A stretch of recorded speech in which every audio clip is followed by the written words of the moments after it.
turakwitabye karamenya gasani kuko duhamagaye ku neza yawe kugira ngo utugirire neza ku izina ry'Imana Data na Mwana Roho Mutagatifu amen. Amahoro bana b'Imana, ni muhumure, Imana iradukunda ije kutugira neza kuri uyu wa kabiri w'icyumweru cya 10 gisanzwe tariki 10 Kamena 2025. Nyagasani araguhamagaye nanjye arampamagaye kugira ngo tugire neza ku mpuhwe ze. Ngaya masomo agiye kudushyikiriza Imana. Isomo rya mbere turarisanga mu ibara ya kabiri Pawulo mutagatifu yandikiye Abanyakorinti umutwe wa mbere umurongo wa 18 kugeza ku 22.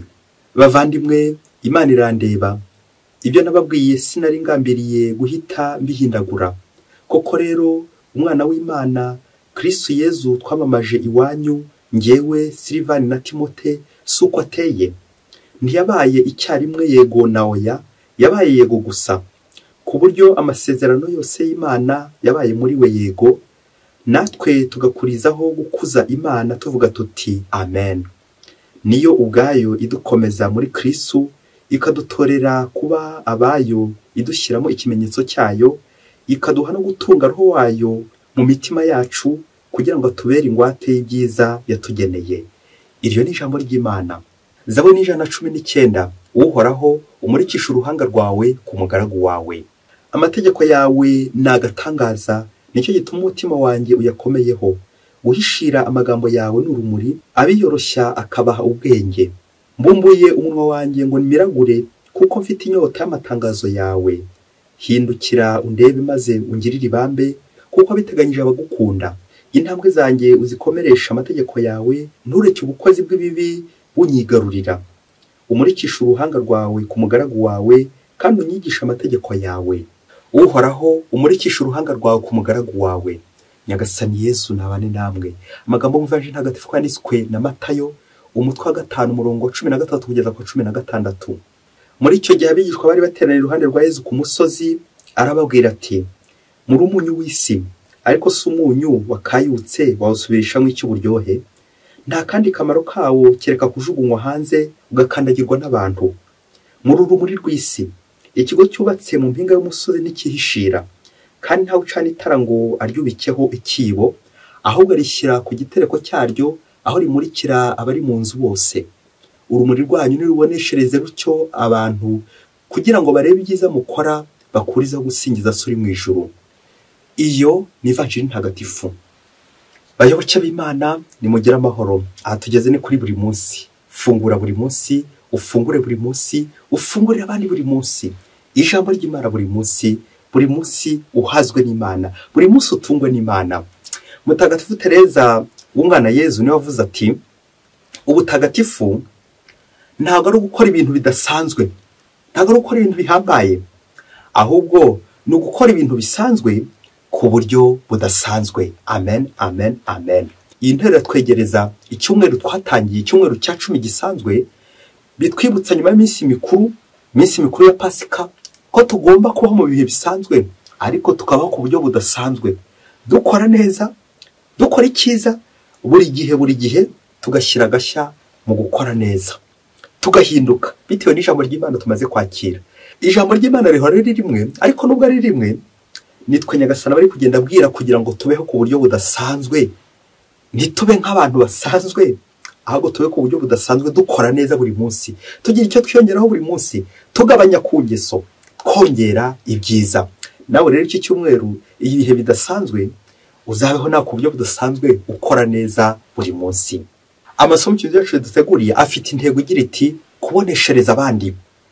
Ese hari abo ujya uboneshereza, cyangwa hari abo ujya ushyira mu mwijima? Umuhanga niwe wavuze ati: iyo utayobora urayobya. Uze kongera urebe, harya ubu hari abantu ntwaye, mbatwaye hehe, mbayobora hehe?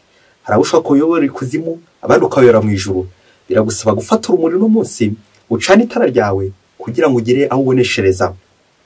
Isomo rya mbere turi kuzirikana ryo mu ibara Pawulo mutagatifu yandikiye Abanyakorinti, riratwegereza inyigisho za Pawulo uri kwigisha Abanyakorinti, akongera kubibutsa uburyo bagomba gushikama, uburyo bagomba kuba urumuri rumurikira abo bashinzwe. Bityo ntibabe bakirumira habiri, kuvuga yego niba ari yego, kuvuga oya niba ari oya, guhakana ikibi ndetse no kwemeza icyiza. Ni nk'aho umutimanama wacu utubwira uti iki ni cyiza gikore, iki ni kibi kireke. Buri gihe Imana ihora itubwira icyiza mu mutima wacu. Ese ni kangahe ujya wumvira Imana? Guhakana ikibi oya ndetse no kwemeza icyiza buri munsi.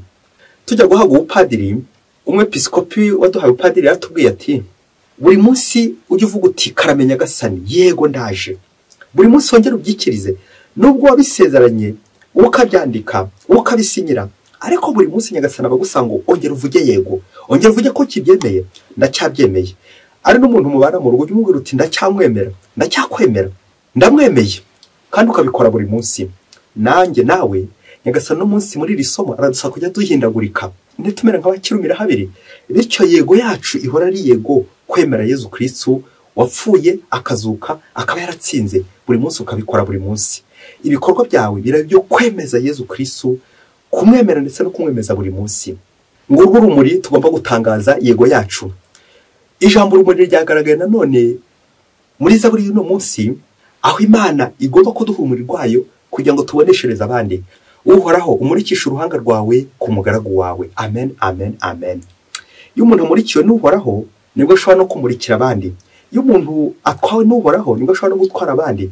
Ese Nyagasani nawe ajya guha urumuri? Ivanjiri y'uno munsi turi kuzirikana, Yezu ari ku musozi afite impanuro nyinshi ari guha abigishwa be kugira ngo narangiza kuzibahera ku musozi bazamanuke bajye gutangaza urwo rumuri, bajye gutangaza ijambo ry'Imana, bajye kumurikira abandi urumuri. Twumvise ibigeranyo bibiri by'umuntu ugomba kumurikira abandi byatambutse muri ino vanjiri: umunyu w'isi ndetse n'urumuri rw'isi. Ibyo bimenyetso byo icyo bihuriyeho ni ibiha abantu uburyohe, ni ibiha abantu kuryoherwa. Umunyu bishatse kuvuga uburyohe, uburyohe, icyanga cy'ubuzima.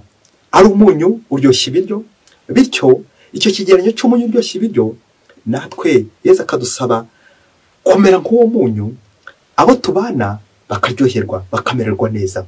Ikirungo, kumva ukunze Imana kandi ukayikundisha abandi.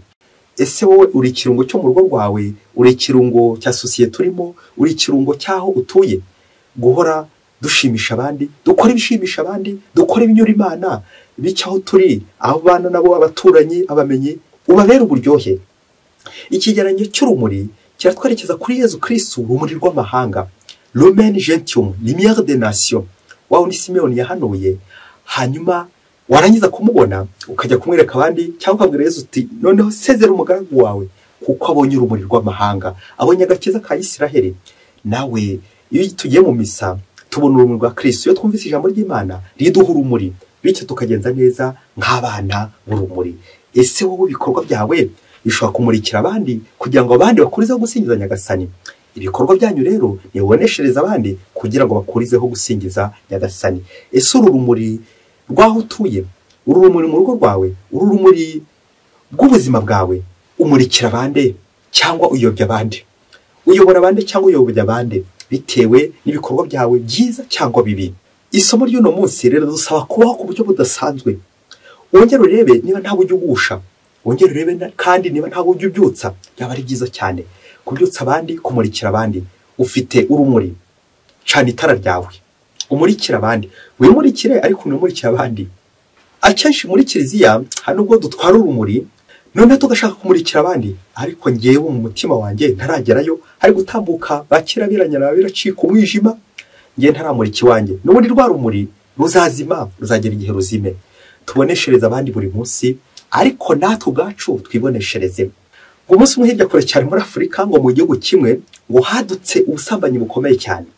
Ari abana, ari ababyeyi, ari abakuru, ari insoresore, ari urubyiruko, bose badukira mu gisomo y'ubusambanyi. Icyo gihugu wajya muri se cy'ubusambanyi yarabateye. Nuko mu munsi umwe ngo abakuru baza gushishoza, babona ibyo bintu koko bidakwiye, cyane ko babonaga imanza nyinshi birirwa baca ari za gatanyati, umugore yaciye umugabo yaciye inyuma, babona arakavuyo. Abakuru baza guhaguruka, baravuga bati iki kintu tugomba kugihagurukira tukacicarira tukagikorera inama. Nuko imyanzuro y'inama y'abakuru bo muri icyo gihugu iza kwanzura ibikurikira. Bati abaturage b'iki gihugu buri wese agomba gucika ku ngeso y'ubusambanyi, guca inyuma abo bashakanye, buri wese akabicikaho guca inyuma abandi. Uwo bizagaragara ko ngiye gusubira muri izo ngeso azatanga amande ya miliyoni y'amadolari kandi afungwe imyaka 10, yaba ari umwana yaba ari umukuru. Nuko abari muri icyo gihugu bose batangarizwa iyo myanzuro, nuko bakoma mu mashyi abantu bamwe ati koko muraturuhuye, noneho icyakiye gucika ingeso igiye gucika muri iki gihugu. Nuko barabisinyira babitangaza mu binyamakuru, abaturage bose barabimenya kuko nyine bagiye kuruhuka, akavuyo kagiye gucika muri icyo gihugu. Ngaho fora nawe uko byaje kugenda, kubera gutinya nyine izo amande, ibyo bihano, kuko urumva ko bishyushye cyane, imyaka 10 uri muri prison ugatanga n'izahabu ya miliyoni y'amadolari, urumva ko ari kugurisha n'umuryango wawe wose neza neza.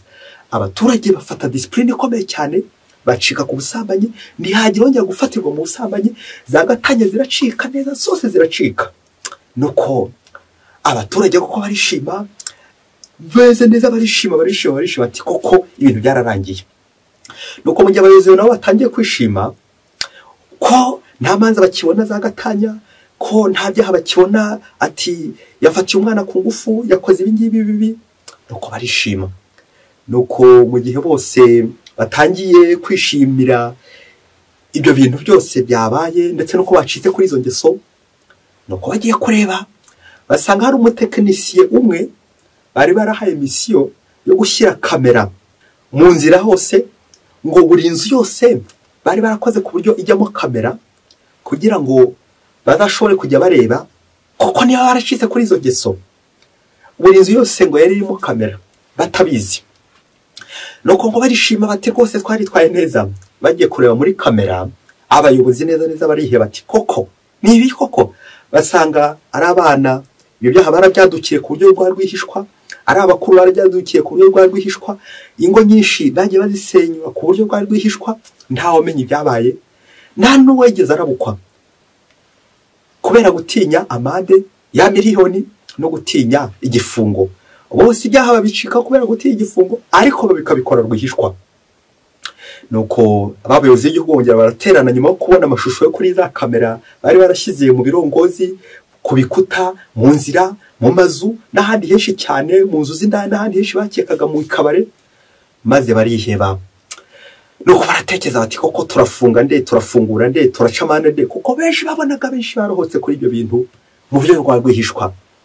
Nuko na n'ubu abayobozi baracyari muri iyo nama, baracyari kwibaza umwanzuro bazafatira abo baturage nyuma yo kubona ko icyo cyaha cyacitse ku mugaragaro by'inyuma, ariko imbere mu mazu yabo rwihishwa kiracyakorwa. Noneho byabaye akaduruvayo, byabaye akajagari neza neza, wagira ngo ahubwo nibwo byagiye byakwemezwa gukorwa ku buryo rwihishwa. Na n'ubu gatanya ziracyari zose, na n'ubu gufatwa ku ngufu biracyari byose, n'uburi bwoko bw'icyo cyaha bwose buracyakomeje muri icyo gihugu. Bavuze neza neza ukuntu babuca. Bayoboke b'Imana, Yezu Kristo akuzwe. Ngo kuko mu bihugu byinshi hacitse ubuharike, polygamy, gufata abagore benshi, gufata abagabo benshi, kubagira abawe, ariko ubushoreke bwagiye bwiyongera. Ubushoreke bw'akanya gato, gutunga umugore by'isaha imwe, gutunga umugabo by'isaha imwe, kwandavura, ubusambanyi, ingeso nyinshi cyane. Ibi byose rero twagiye tubicika inyuma kugira ngo abantu tubone, ariko imbere wasanga utarabicikaho. Ngo umwijima, ibikorwa by'umwijima, ibikorwa by'umubiri, ibikorwa by'umwijima bikuranye imbere, inyuma wabicitseho abantu bose bakubona uri umumarayika, babona koko ntabwo ukigenda mu ngeso mbi, ntabwo gisenya ingo z'abandi, ariko bikazarangira imbere ikamera nigufata aho uzarokoka. Reka dusoreze gutuntu dutatu tuza kugufasha neza kureba niba koko uri urumuri cyangwa niba uri umwijima. Ikibazo cya mbere, uze gukura ifoto umuntu mubana waho ukwizera, aramutse amenye ko ukora biriya byaha, ntabyo mvuze nawe uze kubireba, biriya byaha bigusebye, biriya byaha bikujyana mu isanya, aramutse amenye ko ubikora kandi urabikora rwihishwa ukamuhisha, ariko amaherezo ujye uzirikana ngo ntawe uhisha uwahisheho, amaherezo byose bizagaragara. Uwabimenye byagenda bite? Uwo muntu aramutse amenye ko ukora ibyo bintu, umuntu kwizera akamenya ko ugenda muri ziya ngeso ukora biriya, yabyifata mwate. Uze gushyiraho utubazo 12. hanyuma uze gukurira ifoto y'uno munsi. Imana iramutse idukora iki kintu nanjye kuvuga kibi, erezoma ko Imana yari nyampuwe igashyira amakosa yacu ku gikuta, ku nzira aho dutambuka. Reka tuvuge mu kirize mu rusengero, wahaguma cyangwa isoni zakwica nawe ukaba wakwiruka ntawe ukwirutseho. Isoni n'ikimwaro kubera ibintu warayemo, kubera ibintu urarukora neza ibyawe by'umwijima, warangiza wabona urumuri ukabura hagageze, rwa rumuri ugahita rugutangaza, rukantangaza, twese tukajya ku karubanda. Wabyishimira? Shyiraho utubazo 12. Icya gatatu, urebe abantu ubereye umujyanama, urebe abantu ubereye conseil spirituel, urebe abantu ugira inama. Abo bantu baramutse bamenye ko ibyo uvuga atari byo ukora, navugaga ko uvuga neza by'akarimi keza ariko ku bikorwa byawe rwihishwa ari bibi, babyitwaramo bate? Bagwa bate? Aho ntibagwa bakagusha n'amazuru. Uko nawe foto umuntu bafataga nka modele, umuntu w'intangarugero, ariko niyo wabiciye. Abantu bamenye ibyo ubamo babigenza bate? Ngukore ko naza gufata umwanzuro mbere yuko abantu bamenya ibyo ubamo, wabanje ukabimenya wowe ubwawe, wabanje ukisuzuma wowe ubwawe. Ongera reba abantu benshi wasenya baramutse bamenye ibi byawe. Ongera rebe n'abantu benshi wakubaka baramutse bamenye ibyiza byawe. Ngo urwo rumuri Yesu dusaba ruboneshereza abantu bose, tukarushyira hejuru, tukarwerekana. Ibikorwa byacu, ubuzima tubamo bugatuma abandi barushaho gusingiza Imana. Umwitozo ko usoza uvuga uti haryo ubuzima bwanjye Imana iramutse ibwerekanye uko buri koko, bwakwigisha abandi inzira nziza, bwamurikira abandi, cyangwa bwayobya abandi bigatuma bagana ikuzimu. Kubera iki? Ubuzima bwanjye nyine burashaririye, ubuzima bwanjye ntago buhuye nuko ngaragara inyuma. Nawe rero no munsi ufata itara ryawe ucane, hato utaza kuyoba inzira, bityo umuriki imbere yawe mu mutima wawe, urandura ikibi kirimo, nurangiza umurikira bagenzi bawe, kandi ibyo bikore buri munsi. Mwese Imana ibaho umugisha.